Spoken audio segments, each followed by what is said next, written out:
Lucia Jubilee imebaki mkono moja hivi. Na hujaambia watu wale nunua miwani nyingine Lucia.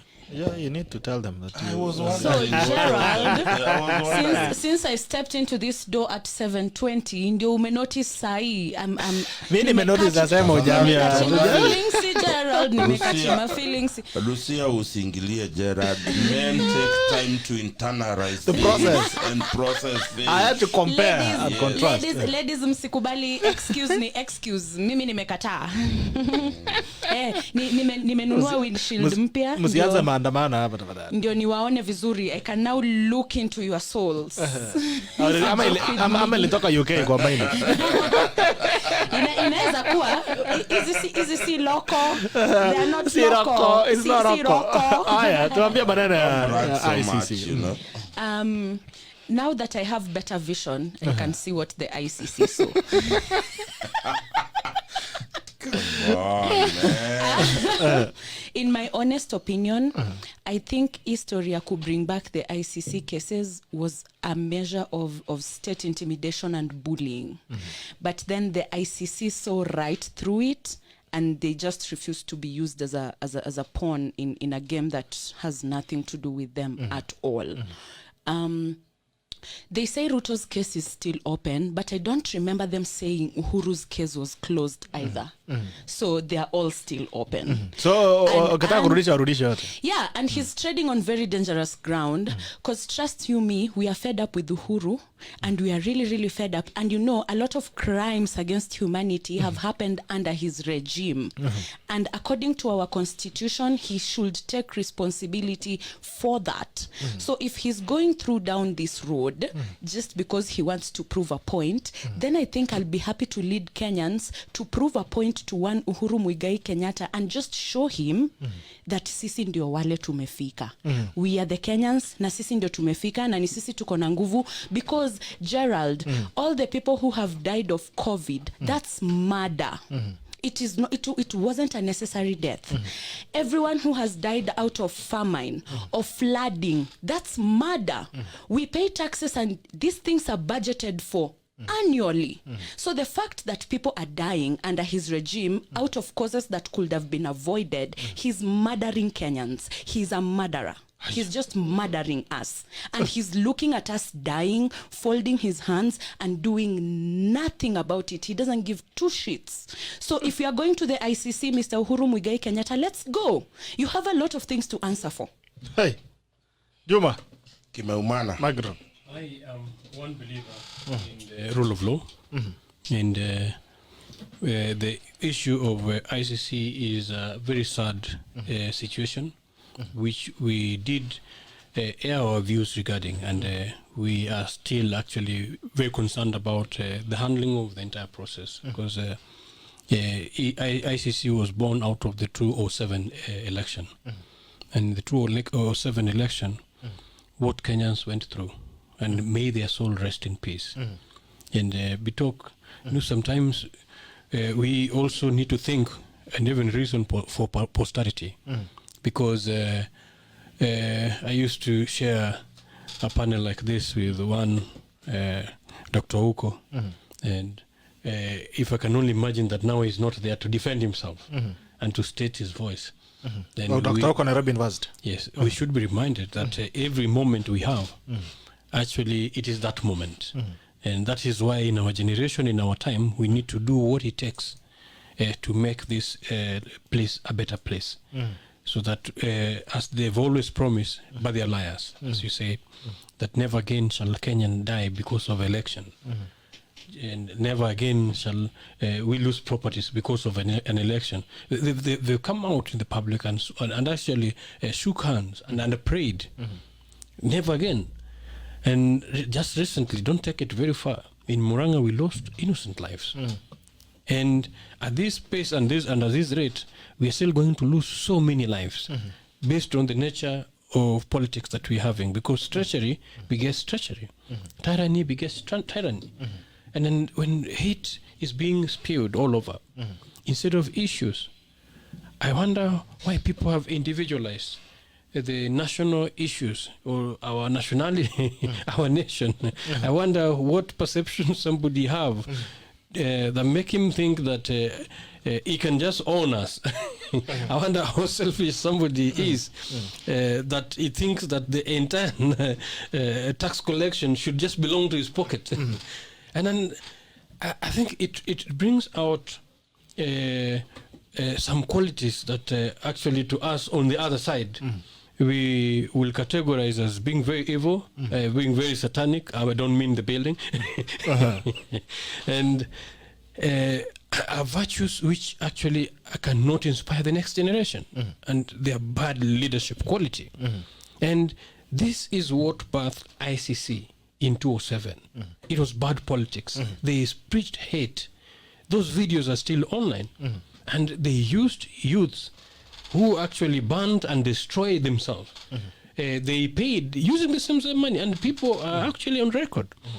And we raised concerns that this justice needed to be addressed, because justice delayed is justice denied.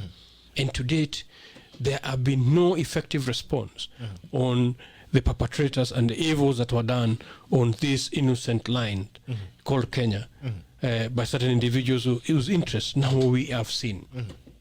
To date, what we expected was moving forward, and we are not moving forward to forget, but we can forgive, especially matters that need restitution.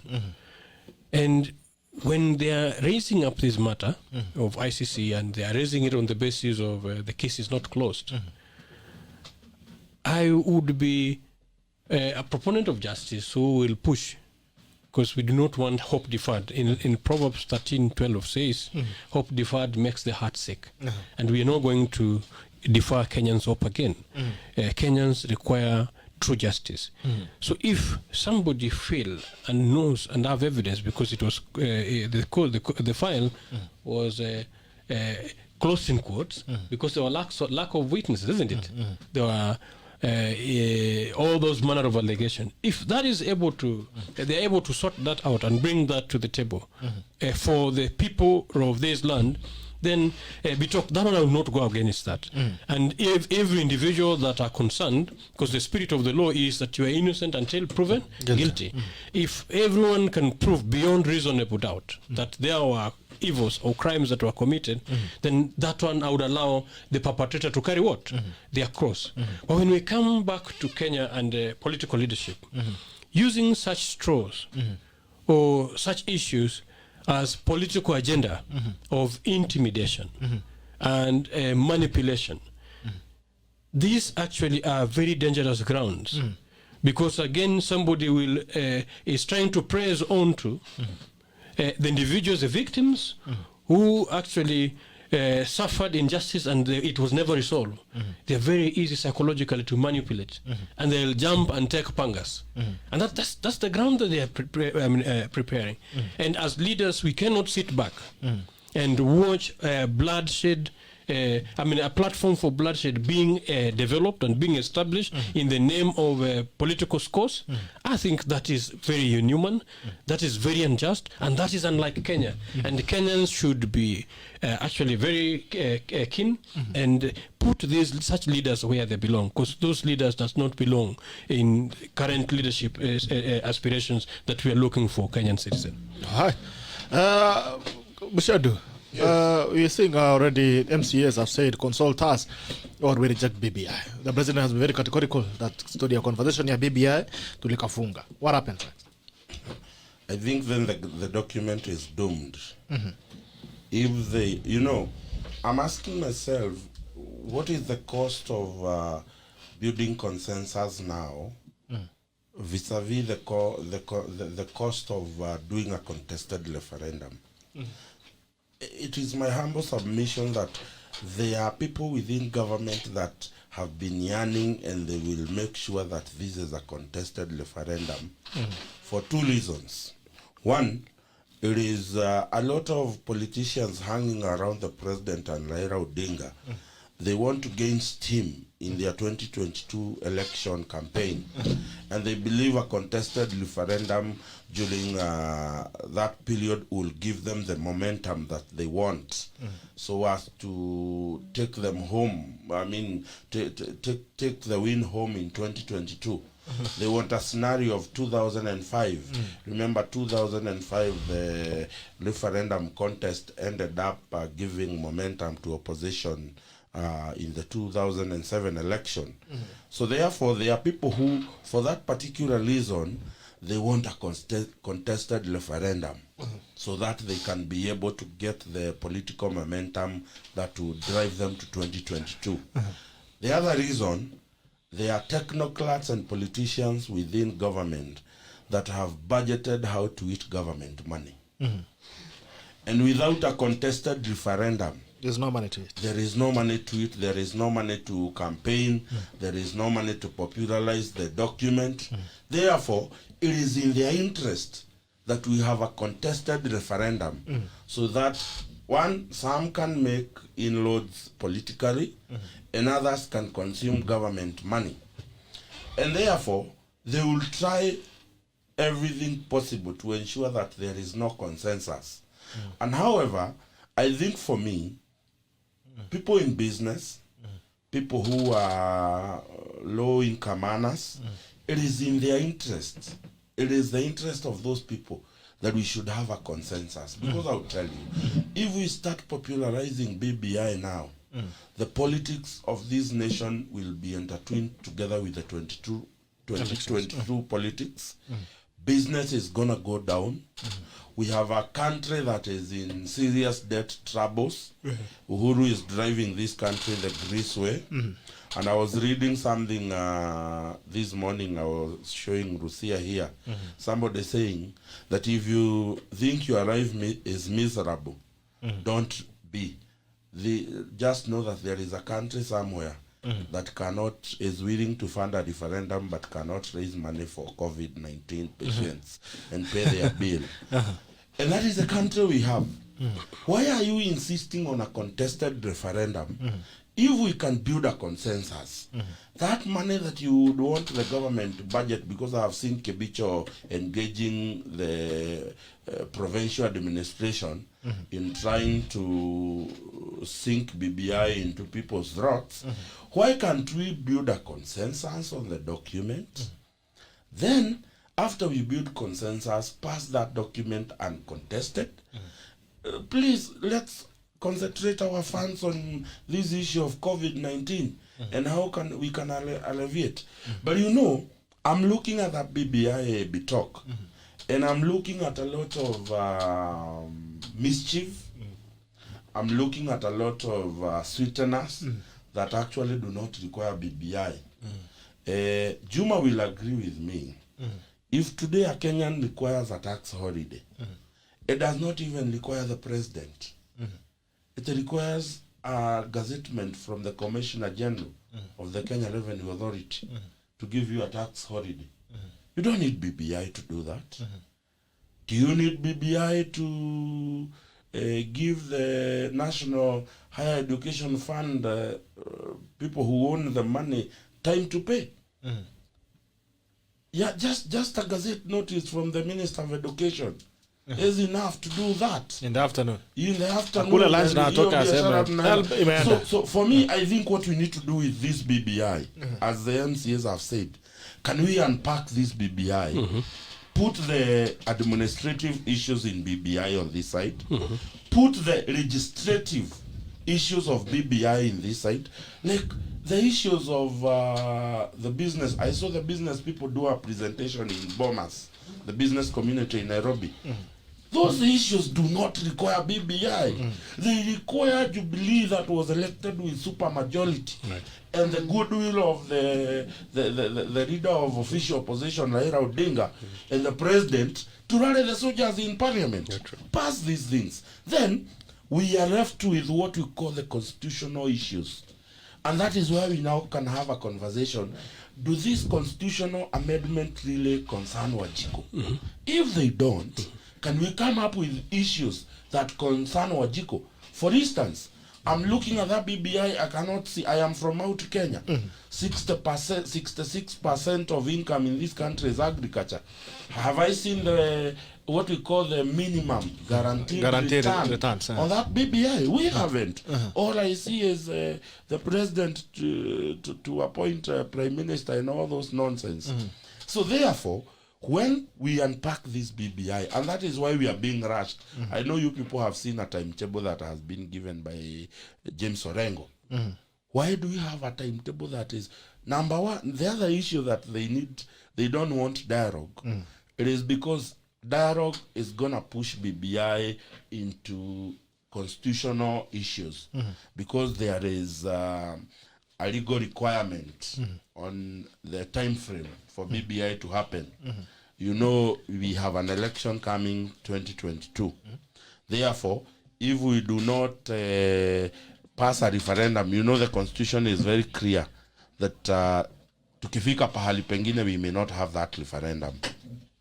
But ultimately, I will say that BBI is the biggest.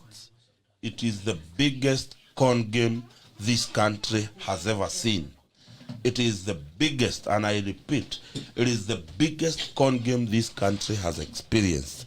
Because when you look at BBI, that handshake, sorry to say, when that handshake came, because the BBI is a child of that handshake disoriented the entire government.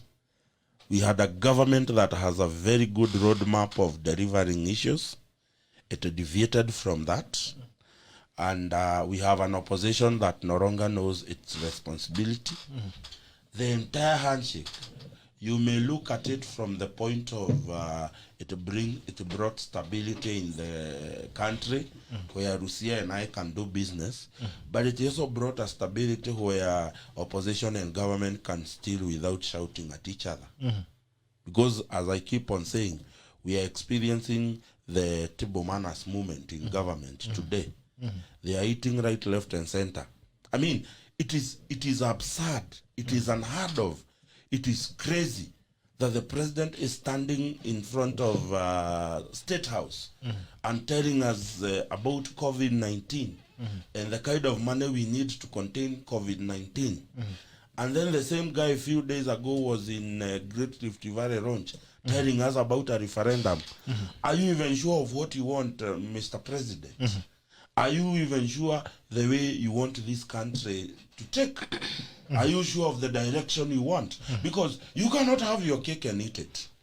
It is either we are dealing with COVID-19 or you want us to deal with that BBI nonsense. And BBI, 90% in that BBI is a demonstration, a clear demonstration of how his administration and the National Assembly has failed. Parliament. Because we cannot be talking about tax issues on BBI. Tax issues are administrated about by Parliament. The tax regime in this country is a product of Parliament.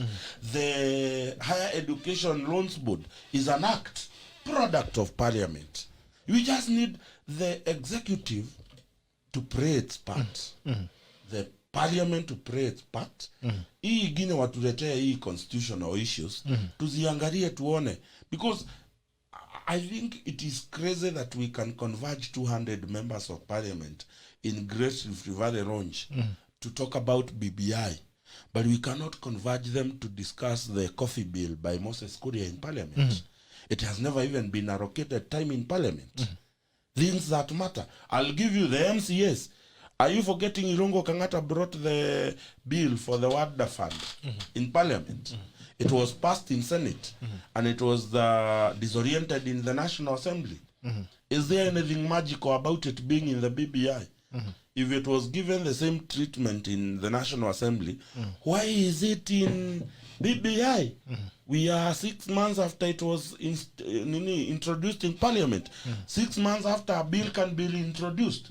Why are they taking it to BBI? Let them introduce it back to Parliament. So I think for me, the MCAs have realized that this is a con game. And MCAs and business people, church leadership, it is being used by these guys. They are being used by these guys as a pawn in a game of chess. All right. Lucia. There's a part of the BBI report that I want to agree with. Unfortunately, I left my copy in the house. I should do better on Monday. Should do better every day. Yeah. So now this part says that, it's actually Annex C, I think on page 96. Thank you. Administrative measures. And it says, what will it take for the proposed changes to be realized administratively? And number one is committed public officers. The other thing is what impedes the implementation of administrative action, negative attitude, systems that are created to fail, and inadequate funding. Now, I think in the entire BBI report, although I have not finished reading it yet, but I think in the entire BBI report, it's only page 96, 97, to 99 that are actually capturing the issues that will impede any good thing in this country from happening. And I really wish our leaders would focus on that. Because one, we don't have committed public officers. If the BBI report had come with a roadmap on how to increase the commitment of our public officers, I would be supporting it. But it does not. The problem is not the law. The problem is not the provision. The problem is not the Kenyans. The problem is the lack of the political goodwill to do anything that is pro-Wanjiku. And today I want to tell Kenyans, anytime a politician tells you that something is good for you, trust you me, it's never going to be implemented if it's really good for you. And if they tell you it's good for you, just know that it's not good for you, it's good for them. Now, that's what the BBI is all about. We are being told it's good for us, but when you really look at it, it's not good for us. It's good for the politicians only. Nothing here talks about every other thing that has happened before. You know, Gerald wanasemanga, when you're apologizing for a mistake, you first have to accept that you made a mistake. You take ownership. The BBI report does not take ownership of all the mistakes that the current administration and the previous administrations did to get us to the point at where we are at Kenyans. So how are we supposed to understand it if it doesn't give a background? Even when you're looking for funding from an organization, you have to give a background. You have to. The BBI report does not give us a background. The only thing that they have really focused on is the divisive election and the post-election violence that we have, which we all know, and it doesn't come from us. And I said this here once, and I'll say it again. The day when Baba loses election and he does not contest the loss because the elections were free, fair, and transparent, people in Kisumu will not throw stones. I'm 100% sure that they won't. But until a politician comes and says, Gerald, unajua unatoka Moiben na LUCIA anatoka Bukura, that is when we realize, oh, we are different. But the rest of the time, for 4 years and a few months, we are okay as Kenyans. It is until the election campaigns come around, ndio tuna realize, oh, kumbe na kuanga Mluya na ule na kuanga Mjaluo na huyo na kuanga Mkikuyu na Gerald ni Mkale. You know, it's stupid. We don't need the BBI report. I'd just tell our political leaders to shove it up their asses and consume it from somewhere, because apparently they cannot consume it from their heads downwards. All right, my friend. Oh, yes. Kwanza kabla jana, asante sana Araba Gui. Kuna jamaa ametumia kahawa hapa. Thank you so much as a member of the Chako wetu Araba Gui. Asante sana kutetea kahawa ya Java Love. We're getting some Java Love here in the studio. Thank you so much Araba Gui for the Java Love all the way from Java. Tufanya delivery ya kahawa. Asante sana. Na watu wa Takla chezeni kama nyinyi. Mtu mwingine atutumie kuku. Receive a warm socially distant hug. Hey, Lucia amesema anakutumia eko kahake. Lucia bana, shukuru beka hako Araba Gui. Thank you so much Araba Gui for that. We love you. The Taco loves you. Thank you so much for the coffee. All right, Juma. Yes, on BBI, our pronouncement as a political party has been public, and we find it impotent. We find it lacking pathway to the bridge itself. led. Come back again. That is very tweetable. That is tweetable, man.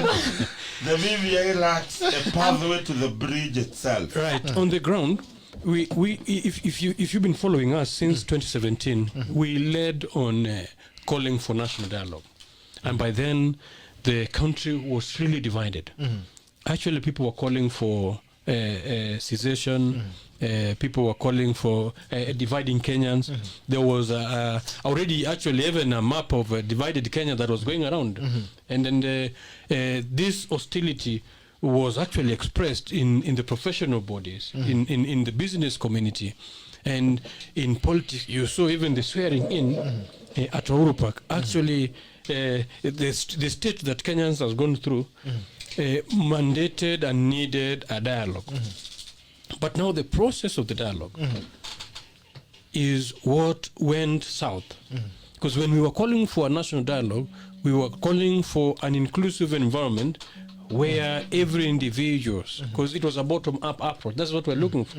Not a two individuals top-up approach, where you close yourself in the bedroom and come out with your interest and push them down our throat to adopt them as national interest.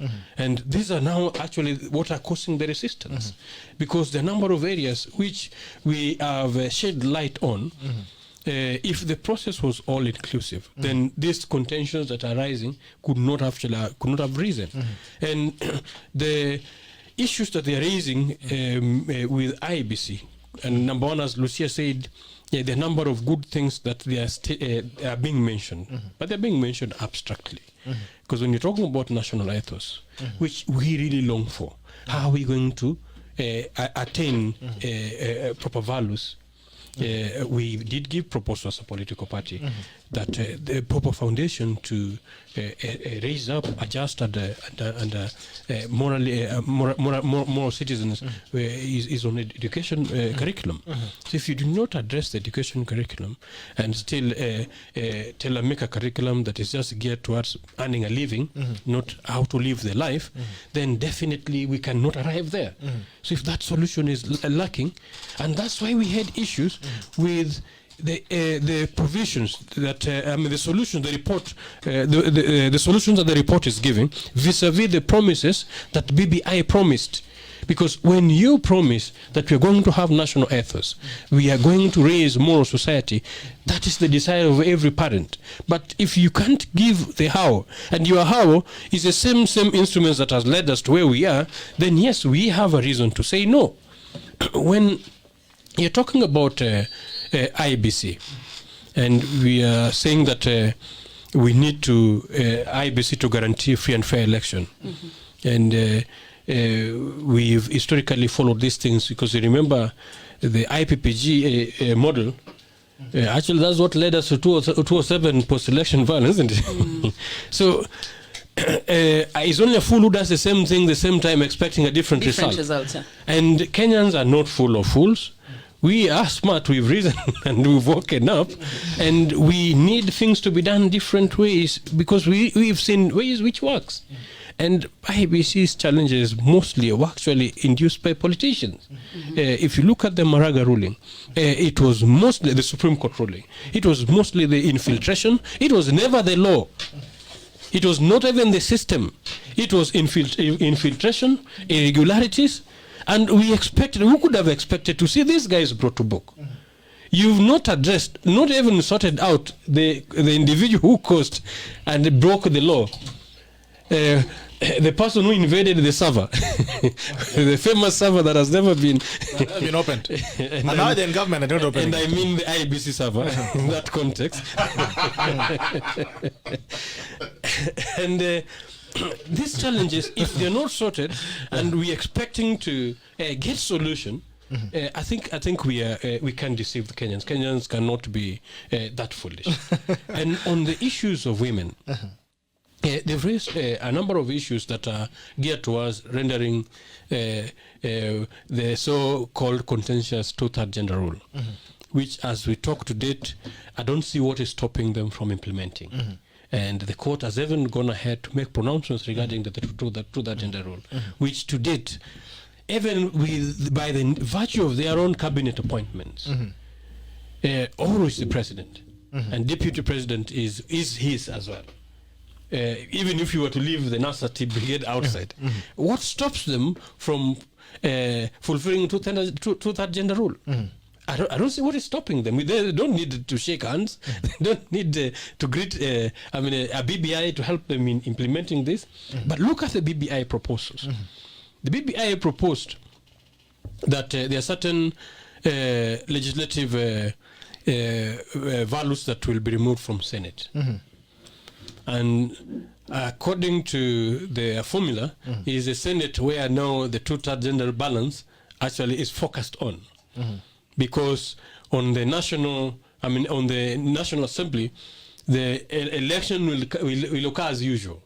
And additional threshold will be met through nomination, which is still left at the virtue or at the mercies of political parties or the party leaders, whom we've so far seen have demonstrated outrightly that they are not interested in two-third gender vote. So the Senate, where they're sending women to, actually they've removed the issues of remember the budget, the budget allocation. The budget allocation bill will no longer be discussed or determined within the Senate. It will be determined within the National Assembly. And that is where the core or the heart of devolution lies.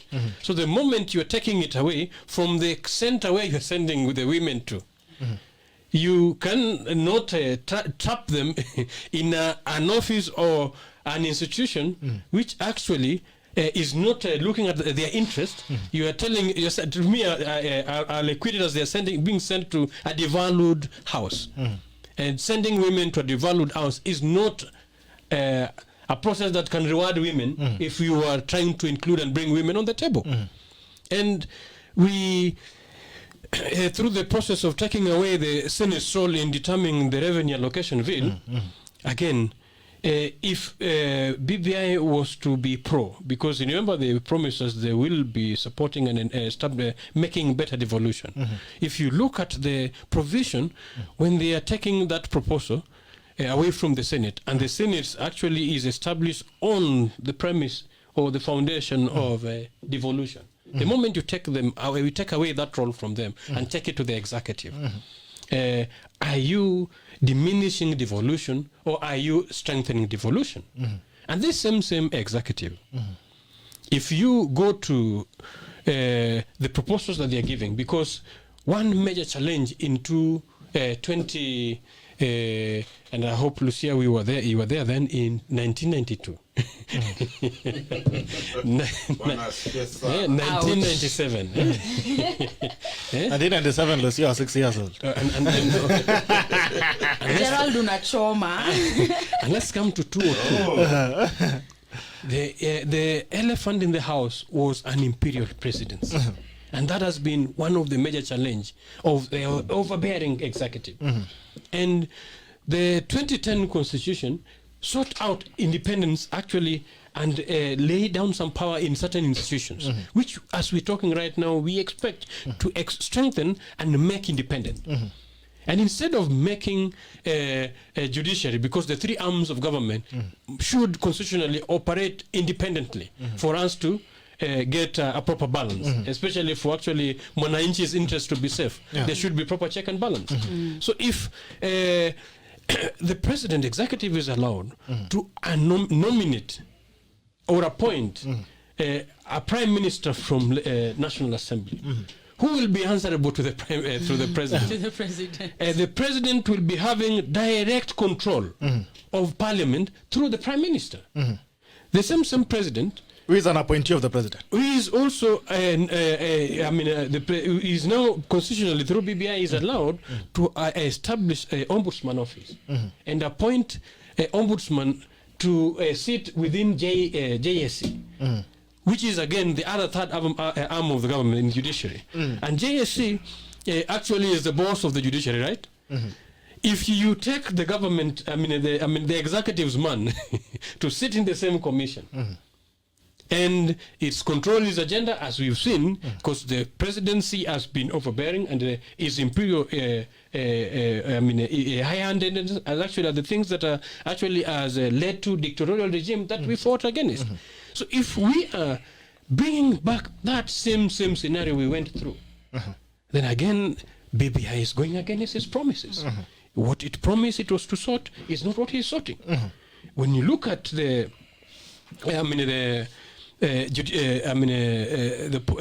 police council, the proposal to form a police council is taking away from the current independent police system, which we were reforming to be a people's police, and is going to be chaired by a cabinet secretary.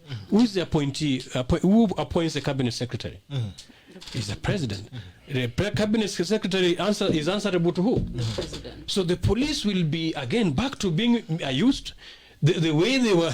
You remember, police could take you to court even in the middle of the night, and through infiltration of judiciary,